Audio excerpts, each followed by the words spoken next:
always a whole herd of you guys.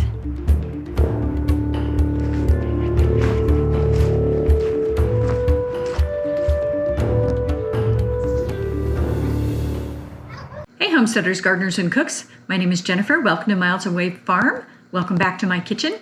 Today I am making some homemade hot cocoa mix. I did this a couple of years ago as Christmas gifts, and the original recipe came from America's Test Kitchen, and then I saw it on Smitten Kitchen, who I love, highly recommend that website, and she had adapted it a little bit to her own tastes, and then of course I've adapted it to my own tastes, but it's basically a replacement for your typical Swiss Miss kind of cocoa mix. The beauty of this is you can control the sweetness, and the batch that I'm making today is actually a no sugar batch. And so what I'm using as an alternative to regular sugar is this monk fruit and erythritol. I thought I had some allulose, which is kind of the most recent trendy alternative sugar substitute, but I can't seem to find it. So maybe I didn't buy that. Maybe I just have this erythritol. Whatever you use, whether it's plain regular sugar or a sugar substitute, you want something that's heat stable because this is going to be served hot. And so just make sure that what you're adding is heat stable, and then pay attention to the substitution ratio. Is it a 1-to-1? This one is 1-to-1, so I use the exact same amount as if I was using regular sugar, but some of them are, a lot of them actually are half. So they're, you'd use a half a cup instead of a cup if that's what the recipe called for. Other ingredients going into this are some Ghirardelli cocoa wafers. This is unsweetened cocoa wafers. This is from my local restaurant supply store, and I just was really excited to see this because I've never seen a big thing of unsweetened cocoa like this. So we're trying it out with that. For the first time, I usually just use regular Ghirardelli 60% chocolate wafers and a little bit of unsweetened. So I kind of mix the both, but this one is going to be completely unsweetened in terms of the cocoa. And then I have Ghirardelli cocoa powder. You could use Hershey's. Hershey's would be fine. You could get fancy and use Dutch if you wanted to, whatever you have on hand. This is also from my restaurant supply store. I happen to really like Ghirardelli chocolate, so it's a good brand. And then some powdered dry milk. This is just from the, a number 10 can of dried milk. And by the way, the amount of powdered milk in those cans has been drastically reduced. And I'll show you a picture. I think they think maybe we haven't noticed that, gee, we bought that can and it's actually only half full. Powdered milk goes into this, of course, because the way hot cocoa mixes usually work is you just add hot water. What I like to do with this is you can make it with milk. So even though it's got dried milk in it, it's non-fat. And so if you make it with regular milk, it just gives it a really great richness. What we like to do is we've actually discovered we really like it with just water. We'll make it with water and then just add like a splash of half and half to it.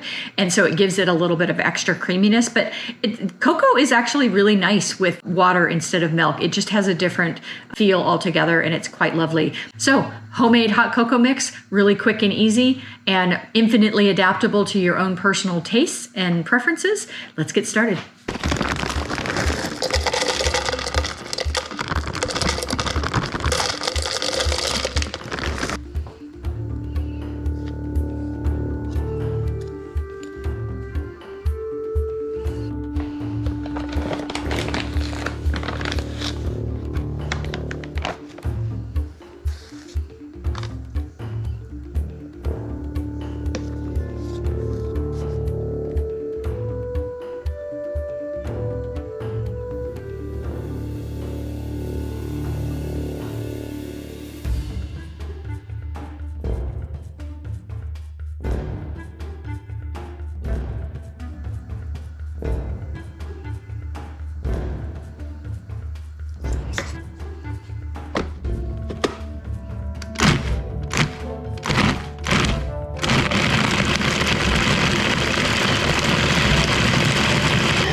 Good morning, you guys.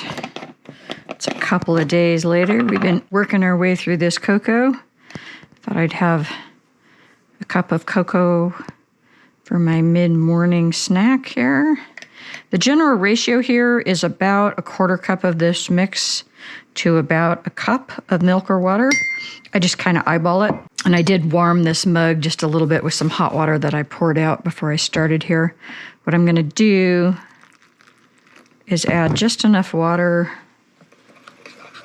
to stir this and make a bit of a paste. And you can see on the side there, that's the pieces of actual chocolate that are not fully melting. Basically, this small of an amount, it's just going to cool off fast enough that it's going to go below the melting temperature of that chocolate. And so we're going to give this a stir, make sure everything is dissolved and there's no pockets in there, but you can see a little bit chunky, which means that if we were to just add milk or water to this, everything would kind of sink to the bottom.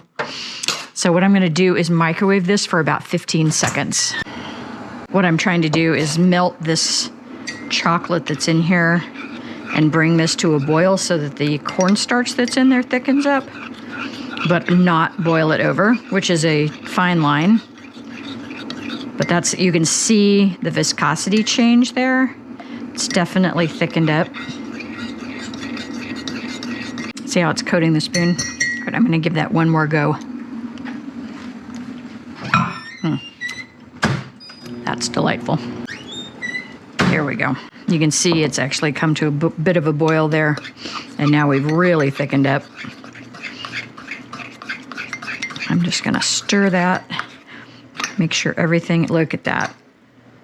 I mean, come on, basically we've made chocolate pudding. So everything is thoroughly dissolved. We're not gonna have stuff sitting on the bottom of the bowl. Now I'm gonna add the rest of my water to this. And there isn't enough powdered milk in this to be the equivalent of what it would be if you were just using powdered milk. I actually really have discovered that I like cocoa with just water and a little bit of the powdered milk. So right now, I think this is totally drinkable. But then I add just a splash of half and half. And that's gonna add some nice extra creaminess to this. And you can see, because there's actually melted chocolate in there, I don't know if you can see this with the video, but there's a little bit of oil on the surface of this, and that is from that chocolate. So don't be alarmed if you see that. And then I really love a little bit of cinnamon in my cocoa.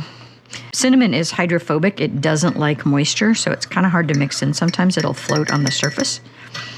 There we go. And then I'm just gonna add a tablespoon or two of half and half. And there you have it, a beautiful, absolutely decadent cup of homemade hot cocoa with no high fructose corn syrup. And because I'm using a monk fruit, no actual sugar. So this is basically a low carb hot cocoa, which is cool. Oh, so good. It's like drinking a melted chocolate bar.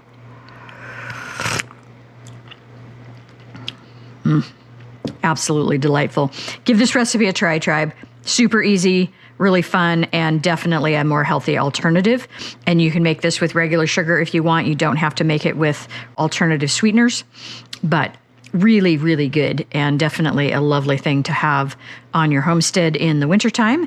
And this is also, according to my husband, really great for mixing into coffee and making a mocha.